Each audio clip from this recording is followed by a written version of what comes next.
Thank you so much, Dr. Finley.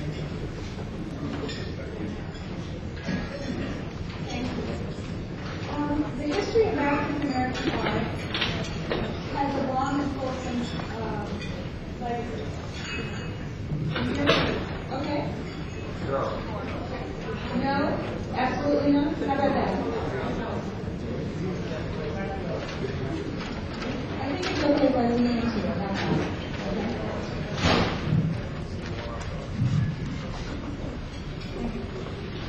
The history of African American art began with the skillful creation and decoration of utilitarian objects by displaced Africans in the United States in the 17th century, and it continues to the contemporary art of the present day. Despite behavioral restrictions that were intended to suppress the cultural memory of enslaved Africans, evidence of the legacy of African creativity in America can be found in an endless variety of objects, artifacts, and architecture. Included among these are 17th century drums fashioned in a manner comparable to drums from the Congo, sweet grass baskets from the South Carolina Sea Islands, which echo the weaving techniques of Senegal and Sierra Leone, glazed pottery and signed objects in rare cases by the enslaved artists who fashioned these ceramics. Mid-19th century metal sculptures from Virginia bear comparison to Bari figures from the Sudan and the Dogon sculptures of Mali. And Afro-Carolinian vase vessels have West African genealogy that is unmistakable. Few realize that due to the great many enslaved Africans in the colonial workforce, the talents of these innumerable artisans found expression in everything from clothing design to exemplary wrought ironwork, and from furniture design to architecture that still stands on one-time plantation land throughout the South. By the early 1800s, a few professional African-American artists were beginning to flourish.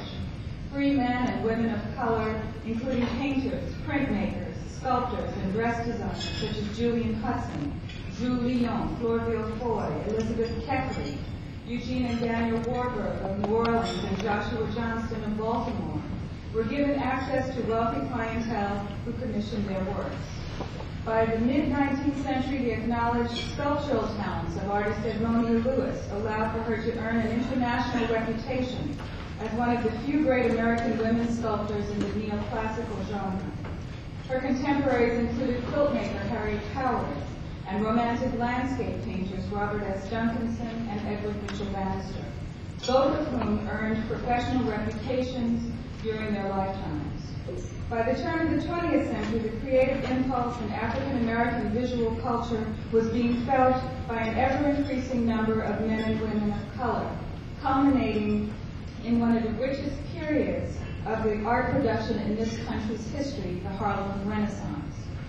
Beginning with the age of post-Reconstruction, the great migration of African Americans from the rural South to northern urban centers brought 100,000 people of color to New York City.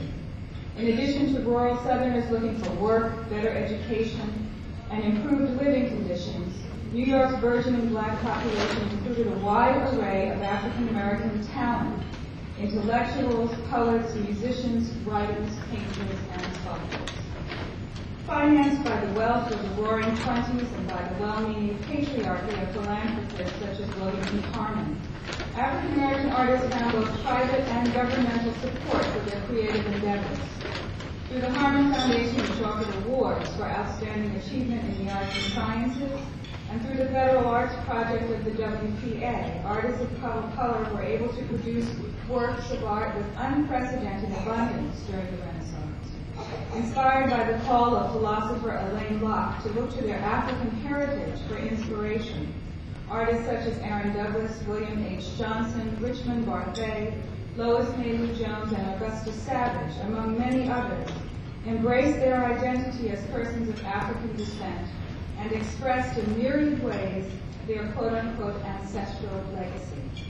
The artists of the Harlem Renaissance made use of historic narrative, discerning genre subjects, dignified human portrayals, and formal elements of African sculptural abstraction in their art, to battle negative stereotypes and to encapsulate and define a culture.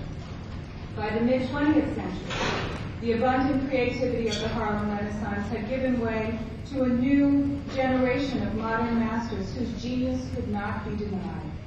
Mainstream commercial success and curatorial attention at long last became a reality for artists such as Horace Pippin, Jacob Lawrence, Elizabeth Catlett, Samela Lewis, and Romeo Bearden. The resurgence of interest in African American history and culture, which occurred in the 1960s, resulted in new scholarship that included artists of color in the canon of American art history. Politically minded African American artists formed such groups as Spiral and Afro-Cobra to provide support and exhibition opportunities for themselves and their colleagues.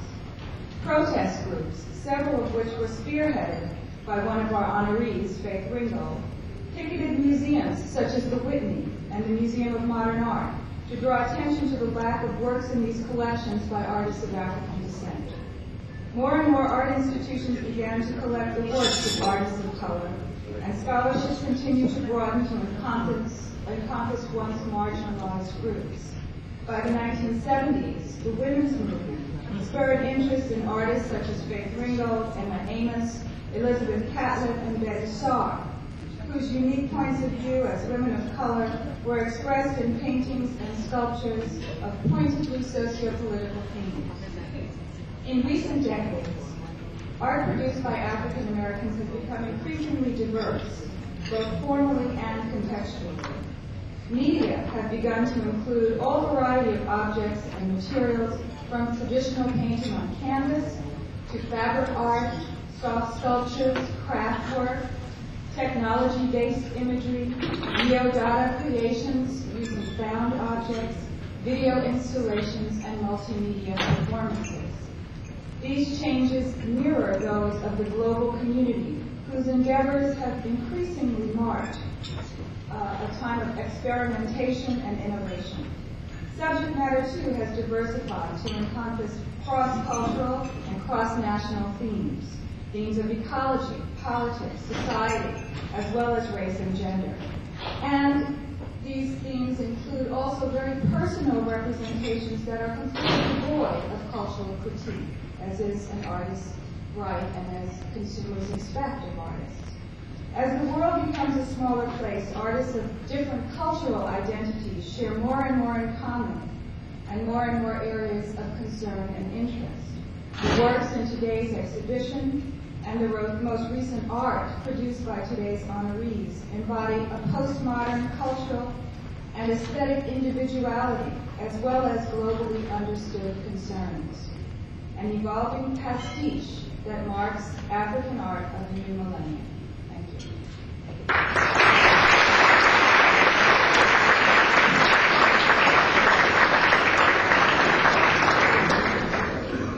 Okay, I'm not lecturing anymore. I'd like to call to the podium Valerie Belbay. Is she here?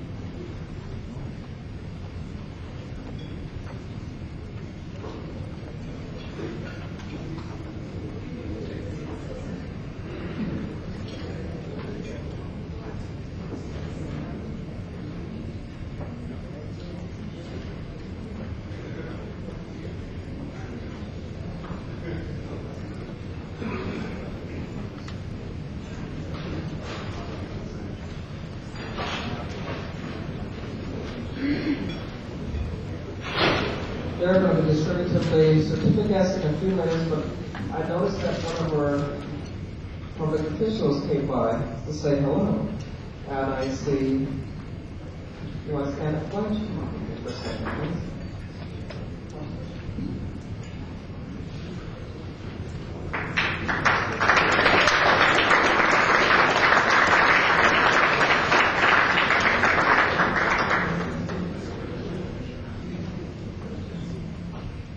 Senator Bowman and Montgomery, present with us this afternoon. I just want to take time out of our busy schedule. Good evening, afternoon.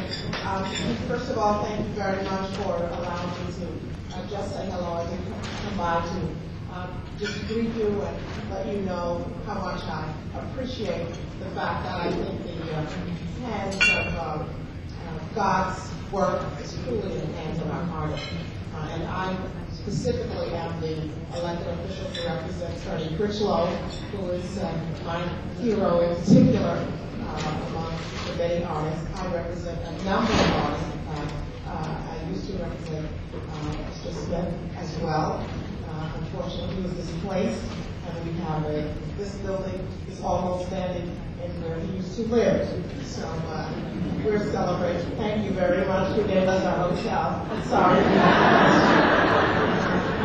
And this is really so special to me. I'm enjoying the artwork that is outside.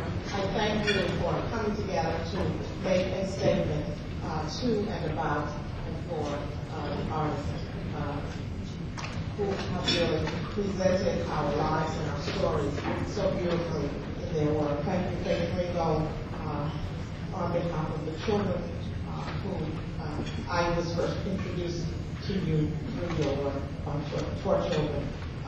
Thank you, everybody, and have a wonderful celebration for all of us.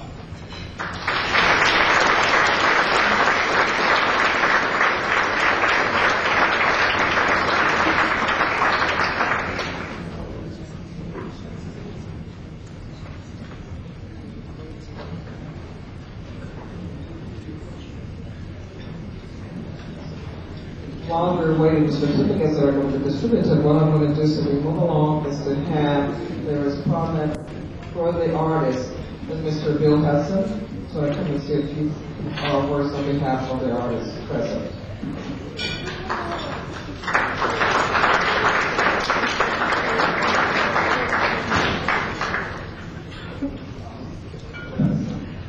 Good afternoon. Of necessity, my comments are going to be informal.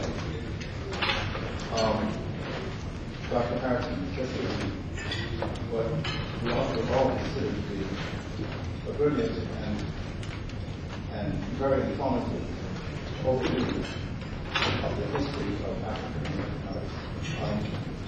Indeed, those of us who happen to be active artists, participating artists, also have found ourselves at the outset educators at work. Then, it should not go unnoticed that this organization is dedicated to education, and this function of visual arts is one that should not be overlooked. And both Ringgold and Vincent Smith are artists who are in the forefront of putting their art to the service of information. One of the first times I noticed the work of Ringgold was when I returned from a long stay abroad, living abroad in Europe, and at that time became associated with African American artists, being introduced to them from abroad, as it were. I had never heard of the likes of Jacob Lawrence and Romeo Beard and Ernest Joe and Norman Lewis and many of these artists until I lived in Europe. And it was there in Northern Europe that someone began to speak with me about these people. I had gone to school on the West Coast myself, being born and raised in Texas. We never saw anyone as children who could be a mentor for those of us who had.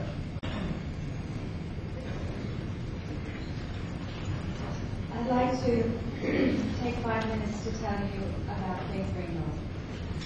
Faith is one of the most dynamic American artists of this century.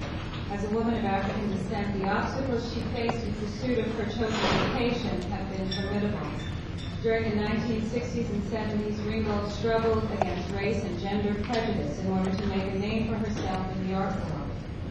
Living in Harlem at the time of the civil rights and black liberation movements, Ringgold's life and art were forged by an explosive era, the politics and social events of which are reflected in the form and content of her paintings, her sculptures, and her performances. Recently, Ringgold's art has garnered much critical attention, due in part to its unusual format.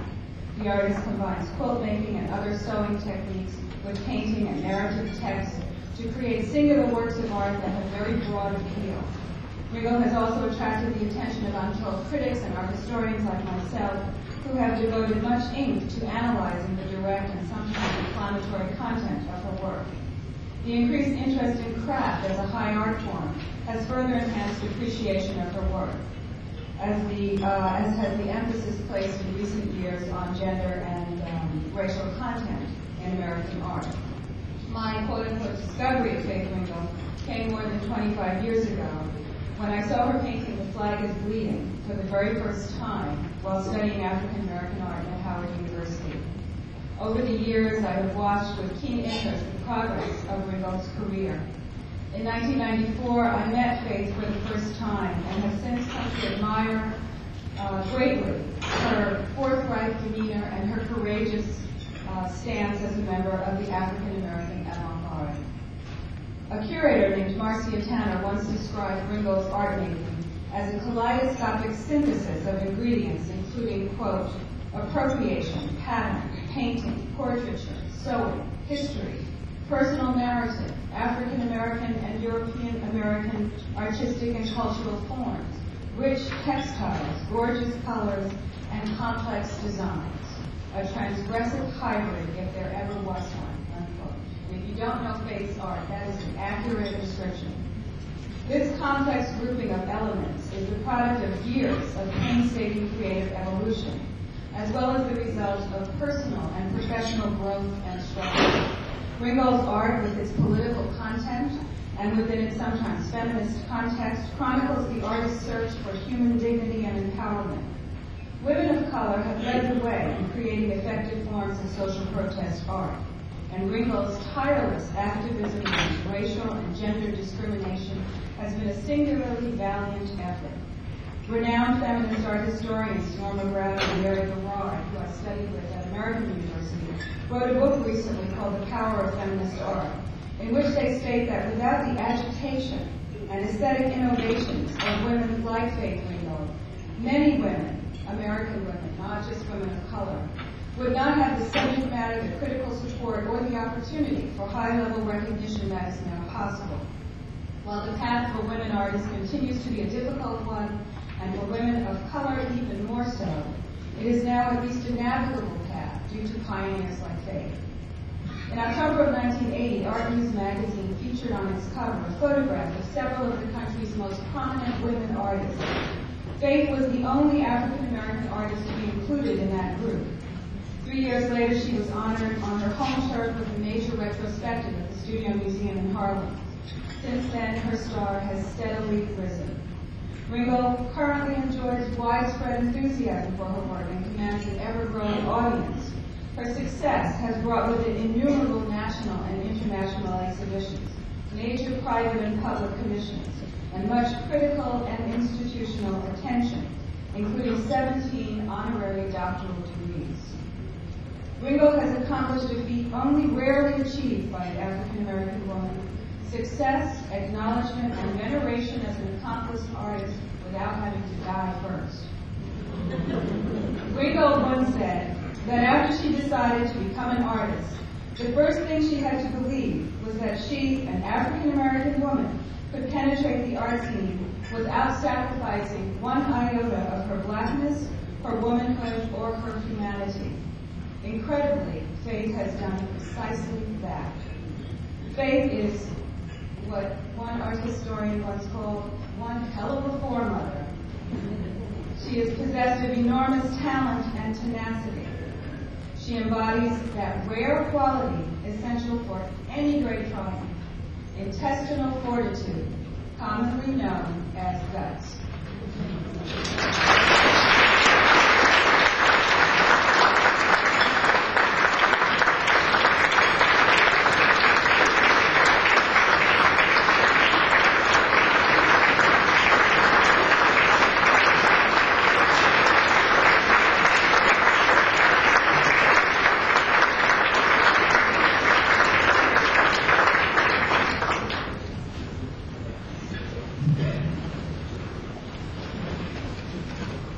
Ringgold.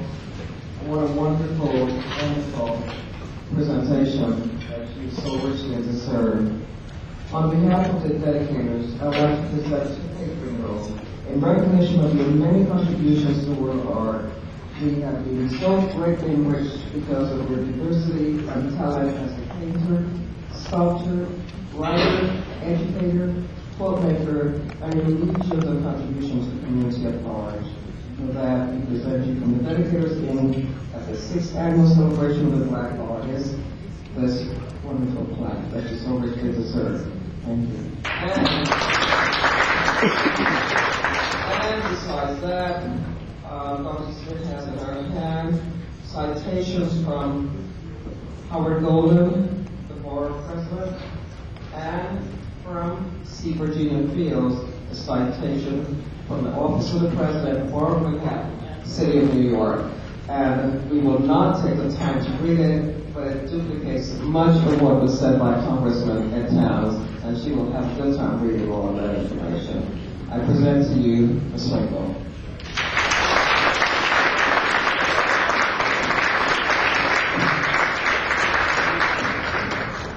Well, thank you very much. I really appreciate being here. I'm so happy to see all of you. I feel so honored that all of you are here. And of course, everything you say is true.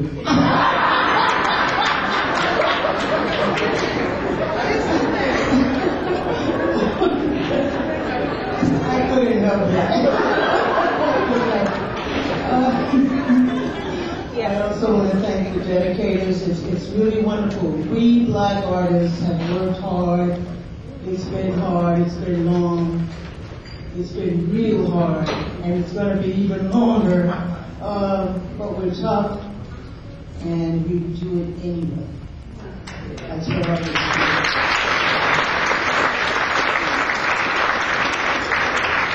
So thank you very much. I'd like to say that it's taken everybody I've ever known in my life, from my wonderful mother, my husband, my 2 beautiful daughters, all my friends, all of you, all the people who've been good to me and loved me, and all the people who've been bad to me and hated me. I took them all. I just take that hate and turn it into love. Took them all of everything to help me get who I am today. Thank you.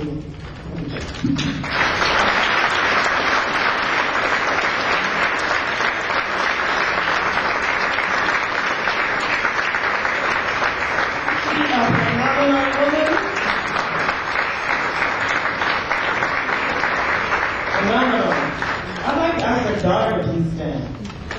Could you stand for a minute?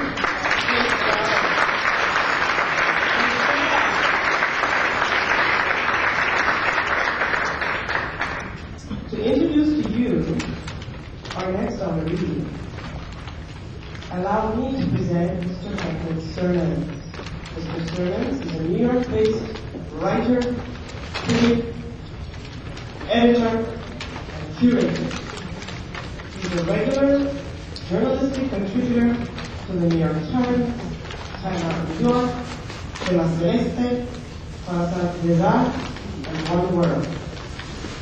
He is editor of Flash Art International and adjunct professor at the School of Visual Arts. Currently, he is curating the exhibition One Planet Under a Groove, Hip-Hop and Contemporary Art with Lydia Yee at the Bronx Museum of the Arts, which opened this week. Mr. Sermons.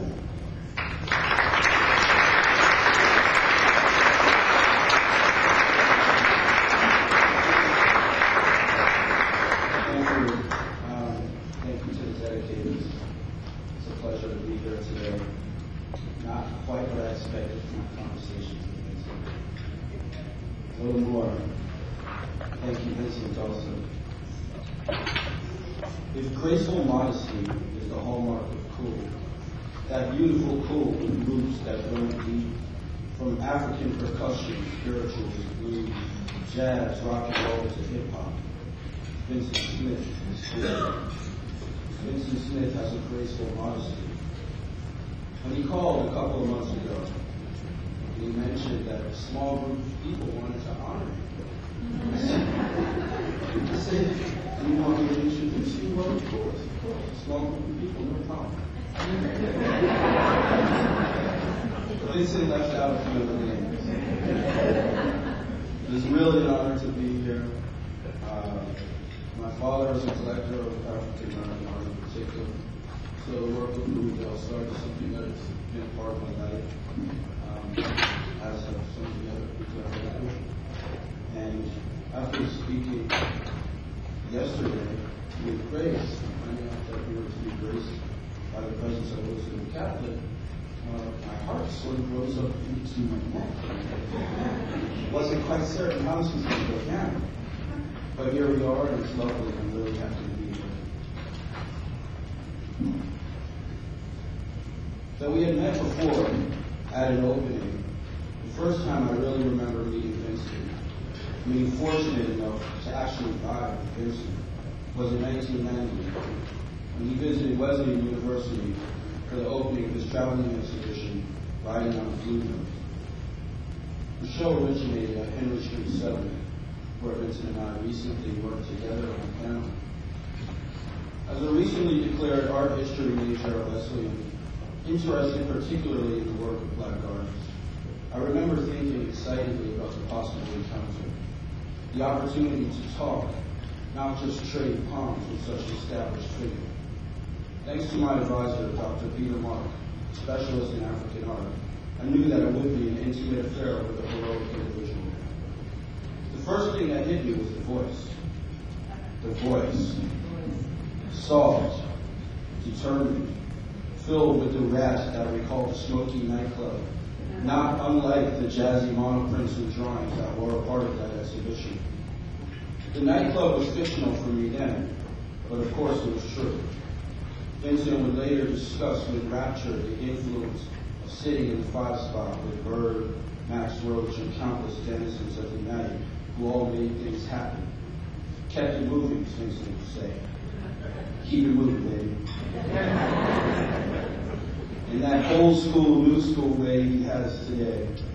He reveled us that night in New England with candor and openness on art, literature, music, politics, the kind of conversation filled with the life-affirming stuff that dreams are made of, and the usefulness of dialogue that makes life worth living in this world. This was no hermeneutic artist locked away in a garret. Like the figures that populate his paintings, from Saturday Night in Harlem 1955 to the Northeastern Mural John Canoe Festival, Vincent and his art are about living in the world, all of us, together, actively. Vincent's precise wording and rhythmic speech incited a measure of awe in us all. I continue to cherish that when given the opportunity to hear him talk about the process of making work and the abundance of love that we share for the creative process. While that first intimate encounter laid the fascination for me to decide that being a part of this thing we call art was already a done deal. Vincent's own initial interest was sparked by a retrospective of Cézanne's work at the Museum of Modern Art. Though you can see the influence in his early Cubist-inspired works, Vincent's attraction to the Cubism of the West was no doubt filled with the specialness of celebrating and reclaiming African imagery on the other side of the Atlantic. That initial impulse became clear as he explored the African art galleries at the Brooklyn Museum, where he would have his first solo exhibition at the Museum Art School Gallery in 1955. While Vincent's explorations in color and form were guided by the people around him, his activism and sense of spirit in the 60s led him to respond, as an artist does, with his touching paintings, like For My People, 1965, and The Fire Next Time, 1968, evoking the civil rights movement of that period. In the 70s, his sojourns around the African continent helped produce magical paintings that explored abstraction poetically, In the 80s, he returned to themes of jazz and the improvisatory nature of the monophonies in writing on Blue Note, heightening the importance of music in all of his work. It is an honor and a pleasure for which I am grateful to Vincent, and the fact that he has produced so much art that makes this world a better place through his own eyes. As a writer and lover of art, I can only respond, as he has countless times before, and as I look forward to hearing again. Keep it moving, baby.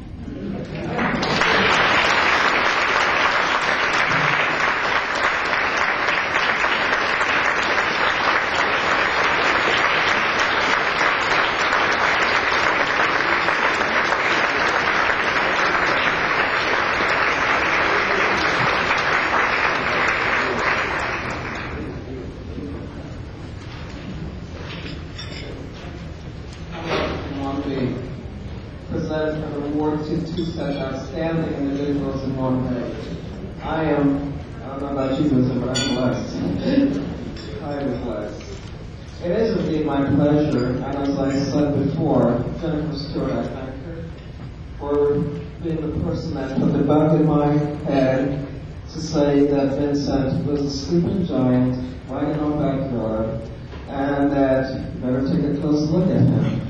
Because, as he said, he's such a modest individual.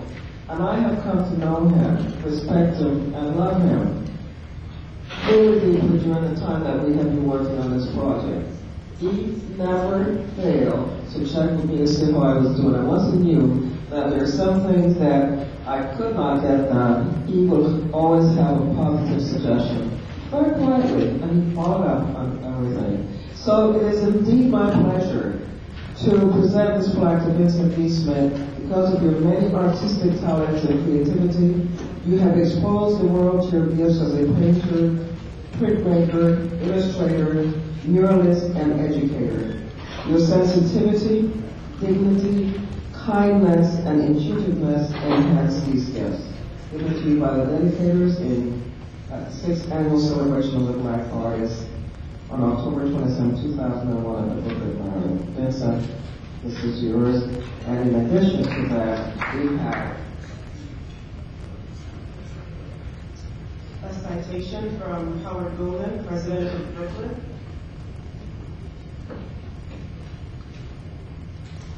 And another citation from C. Virginia Fields, President of the Borough of Manhattan, City of New York.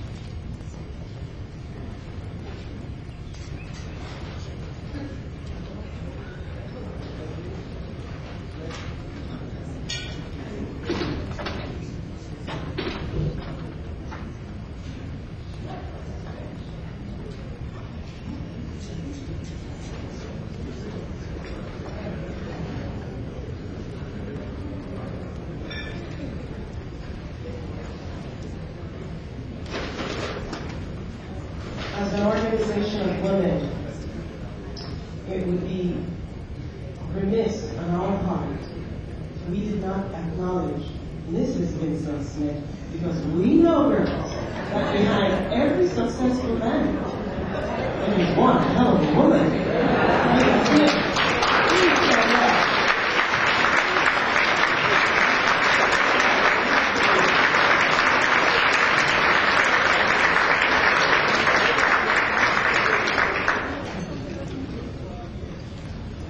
I must, before Vincent speaks, I would like you to look through your journal. I do not have it in front of me. I have Frank Ringgold, a fine artist, very, very illustrious artist, but someone that has a great deal of respect for Vincent, like all artists do. But there's something special in there in the journal, which is a tribute to Vincent. I will not stop to read it now, but I'd like you to just go ahead and read it, but he sent me his love. He could not read it today, but he just wanted you to know what an influence you've had on his life. Thank you. Vincent?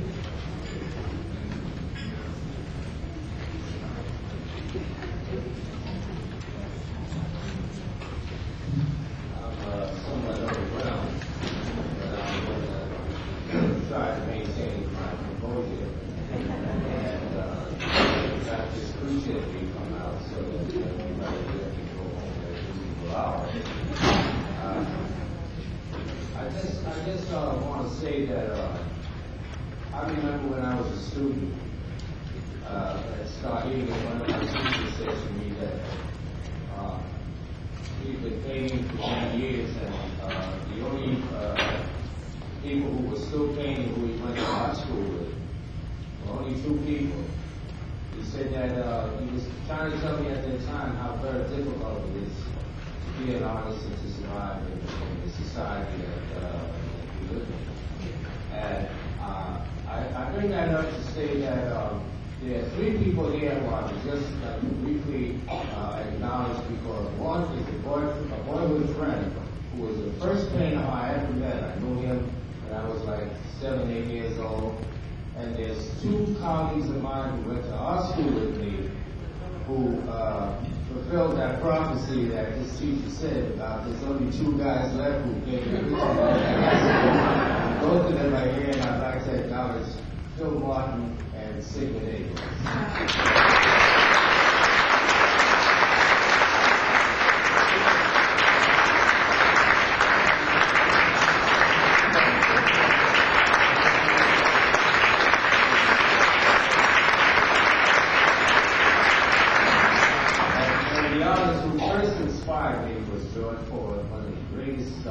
Children illustrators that we have today.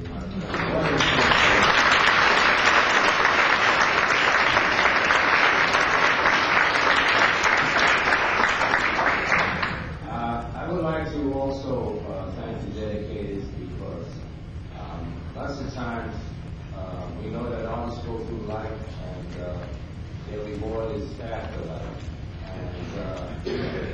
And there's very few times that people take time out, or organizations or what have you, to honor artists. And I think that this is just phenomenal. That these Dedicators, these women have devoted themselves to not only artists, but to establishing scholarships for kids and other people, as this young lady here testified, and I think we should give a great big round of applause to the Dedicators.